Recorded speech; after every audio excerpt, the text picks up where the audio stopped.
الرحمن الرحیم۔ یہ ریڈیو قطر ہے۔ اب آپ محمود احمد سے خبریں سنیے۔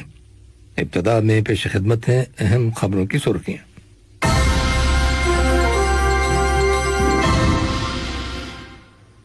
صاحب اسم امیر نے ایران اور افغانستان کے صدور کے ساتھ ٹیلی فون پر عید الفطر کی مبارکباد کا تبادلہ کیا ہے۔ وزارت صحت نے اعلان کیا ہے کہ ملک کے اندر کرونا وائرس کے مزید 752 مریض صحت یاب ہو گئے ہیں، جس کے بعد شفا پانے والے افراد کی مجموعی تعداد اب 2,05,160 ہو گئی ہے۔ اسرائیلی فوج نے آج صبح غزہ کی پٹی کے علاقے پر توپ خانے سے شدید گولہ باری کی اور فضائی حملے کیے ہیں۔ آئندہ اتوار کے روز نیو یارک میں اقوام متحدہ کی سلامتی کونسل کا ہنگامی اجلاس ہو رہا ہے، جس میں اسرائیل اور فلسطین کی صورتحال پر بحث کی جائے گی۔ یہ تھی اہم خبروں کی سرخیاں، اور اب سے چند لمحوں بعد تفصیل سے خبریں نشر کی جائیں گی۔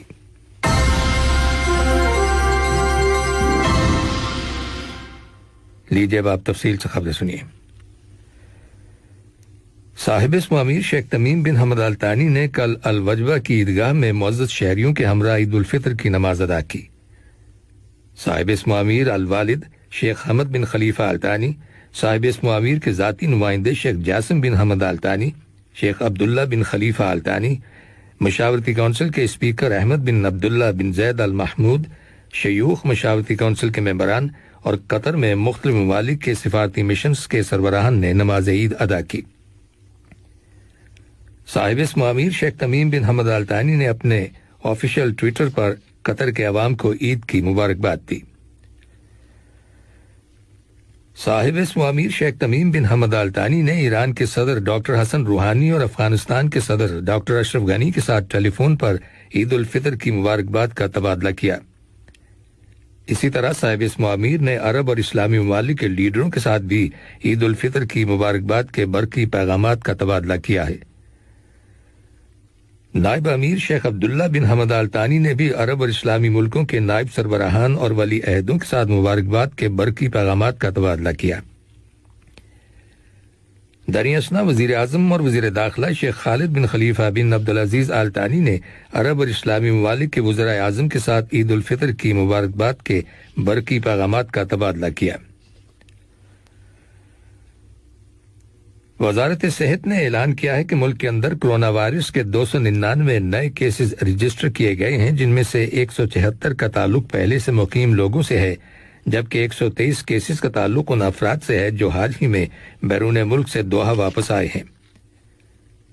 اسی دوران میں کرونا وائرس کے مزید 752 مریض صحت یاب ہو گئے ہیں، جس کے بعد شفا پانے والے افراد کی مجموعی تعداد اب 2,05,160 ہو گئی ہے۔ وزارت صحت نے کرونا وائرس کے 3 مریضوں کے انتقال کر جانے کی بھی تصدیق کی ہے، جن کی عمریں 45، 54 اور 57 سال تھیں۔ یہ تینوں مریض پیچیدہ بیماریوں میں مبتلا تھے اور ان کی مکمل میڈیکل کیئر کی جا رہی تھی۔ قطر کے کووڈ-19 قومی پروگرام کے تحت کرونا وائرس کی ویکسین کی مزید 32,000 ڈوزز لوگوں کو لگائی جا چکی ہیں، اور یوں قطر کے اندر اب تک لگائی جانے والی ویکسین ڈوزز کی تعداد 2 ملین تک پہنچ گئی ہے۔ دریں اثنا وزارت داخلہ اور وزارت صحت نے ایک مرتبہ پھر عوام کو یاد دہانی کرائی ہے کہ وہ وائرس کی روک تھام کی کوششوں کو کامیاب بنانے کے لیے عید کی چھٹیوں کے دوران سوشل ڈسٹینسنگ یعنی سماجی فاصلے پر عمل کریں اور گھر سے باہر جاتے وقت ماسک کا استعمال کریں اور غیر ضروری طور پر جمع ہونے سے گریز کریں۔ وزارت کا کہنا ہے کہ زیادہ سے زیادہ 5 افراد کو ایک جگہ جمع ہونے کی اجازت ہے، بشرطے کہ وہ کرونا وائرس کی ویکسین لگوا چکے ہوں، جبکہ انڈور گیدرنگ پر پابندی ہے۔ وزارت صحت نے کہا ہے کہ ملک کے اندر 12 سے 15 سال تک کی عمر کے بچوں کو بھی اب کرونا وائرس کی ویکسین فائزر بائیوٹیک لگوانے کی پیشکش کی جائے گی۔ عید الفطر کی چھٹیوں کے بعد قومی ویکسینیشن پروگرام کے تحت 30 سال سے زیادہ عمر کے لوگ بھی ویکسین لگوانے کے حقدار ہو جائیں گے۔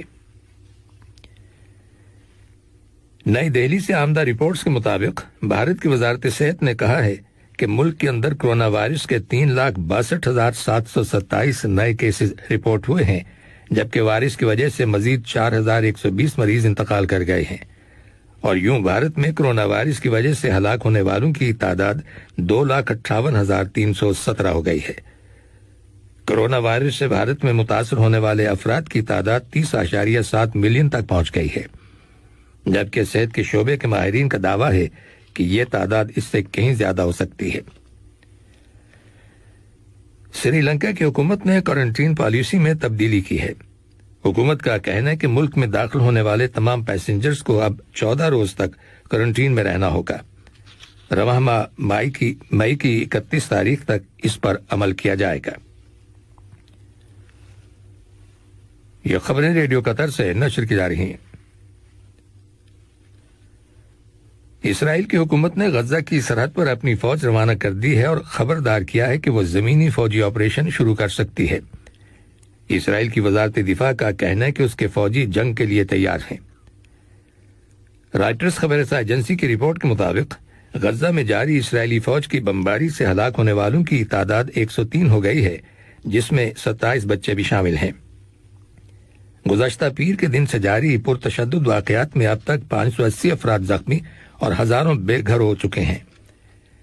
دریں اثنا امریکہ کے صدر جو بائیڈن نے اس امید کا اظہار کیا ہے کہ غزہ میں جاری جھڑپوں کی شدت میں جلد کمی آ جائے گی۔ ادھر عالمی طاقتیں اس وقت خطے میں جنگ بندی پر زور دے رہی ہیں اور واشنگٹن حکومت کا کہنا ہے کہ وہ فلسطینیوں اور اسرائیل کے مابین مذاکرات کروانے کے لیے اپنا خصوصی نمائندہ روانہ کر رہی ہے۔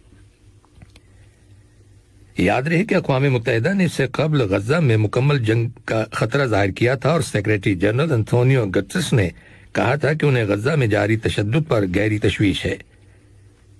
اسرائیل کا کہنا ہے کہ گزشتہ 2 دنوں میں فلسطینیوں کی جانب سے 1000 سے زیادہ راکٹ فائر کیے گئے ہیں، جبکہ جواب میں اسرائیل نے غزہ پر سینکڑوں فضائی حملے کیے اور کئی منزلہ عمارتوں کو تباہ کر دیا۔ اسی دوران میں فلسطین کے صدر محمود عباس نے واضح کر دیا ہے کہ فلسطینی عوام اسرائیلی جارحیت کا ڈٹ کر مقابلہ کریں گے۔ انہوں نے عالمی برادری سے اپیل کی ہے کہ وہ اسرائیلی جارحیت کے معاملے میں اپنی ذمہ داریاں پوری کرے۔ آئندہ اتوار کے روز اقوام متحدہ کی سلامتی کونسل کا نیو یارک میں ہنگامی اجلاس ہو رہا ہے، جس میں اسرائیل اور فلسطین کی صورتحال پر بحث کی جائے گی۔ دنیا کے مختلف ممالک نے موجودہ حالات پر تشویش کا اظہار کیا ہے، جبکہ چین، ناروے اور تیونس نے اسرائیل اور فلسطین کے درمیان تیزی سے بگڑتے ہوئے حالات کے بارے میں اقوام متحدہ کی سلامتی کونسل کا اجلاس بلانے کی درخواست کی تھی۔ اجلاس میں فلسطین اور اسرائیل کے نمائندے بھی شرکت کریں گے۔ یورپی یونین، امریکہ اور دیگر کئی ملکوں نے کشیدگی کو کم کرنے کی ضرورت پر زور دیا ہے۔ یاد رہے کہ اقوام متحدہ کی سلامتی کونسل کا اجلاس آج جمعے کے روز ہونے والا تھا، جس سے امریکہ کے کہنے پر آئندہ اتوار کے روز منعقد کیے جانے کا فیصلہ کیا گیا۔ تازہ ترین رپورٹس کے مطابق اسرائیلی فوج نے آج صبح غزہ کی پٹی کے علاقے میں فلسطینی چھاپہ ماروں کے ٹھکانوں پر توپ خانے سے شدید گولہ باری کی ہے اور فضائی حملے کیے ہیں، جبکہ فلسطینی چھاپہ ماروں کی جانب سے اسرائیل پر دور اندر تک راکٹ فائر کیے گئے ہیں۔ ان کارروائیوں میں ہونے والے جانی اور مالی نقصانات کی تفصیلات دستیاب نہیں ہو سکی۔ اردن کے شہر عقبہ میں ایک ریفائنری کو تیل سپلائی کرنے والی 4 پائپ لائنز میں جو آگ لگی ہوئی تھی اس پر قابو پا لیا گیا ہے۔ اس بات کی اطلاع اردن کی خبر رساں ایجنسی نے دی ہے۔ امریکہ کے افغان مفاہمت کے لیے خصوصی نمائندے زلمے خلیلزاد نے کہا ہے کہ امریکہ اور برطانیہ دونوں مل کر پاکستان اور افغانستان کے درمیان سیکیورٹی تعاون کو بہتر بنانے کی کوشش کر رہے ہیں۔ انہوں نے یہ بات جرمنی کے ایک جریدے کو دیے گئے انٹرویو میں کہی ہے، جبکہ حال ہی میں پاکستان کی مسلح افواج کے سربراہ جنرل قمر جاوید باجوہ نے برطانیہ کی فوج کے سربراہ نکولاس پیٹرک کارٹر کے ہمراہ کابل میں افغان قیادت کے ساتھ ملاقات کی تھی۔ خلیلزاد کا کہنا ہے کہ اگر افغان امن کوششیں کامیاب نہ ہوئیں اور پاکستان اور افغانستان کے درمیان اگر کوئی معاہدہ نہ ہوا تو اس سے پاکستان کو نقصان ہوگا۔ پاکستان کا موقف رہا ہے کہ وہ افغان امن عمل میں اپنا مثبت رول ادا کرتا رہے گا، لیکن امن عمل کے سیاسی تصفیے کی ذمہ داری خود افغان گروپوں پر عائد ہوتی ہے۔ آخر میں اہم خبروں کی سرخیاں ایک بار پھر سن لیجیے۔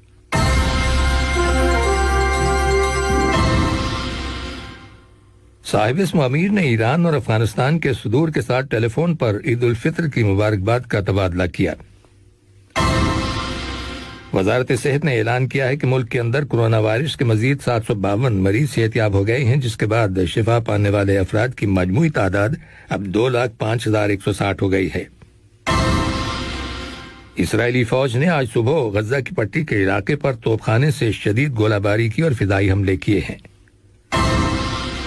آئندہ اتوار کے روز نیو یارک میں اقوام متحدہ کی سلامتی کونسل کا ہنگامی اجلاس ہو رہا ہے، جس میں اسرائیل اور فلسطین کی صورتحال پر بحث کی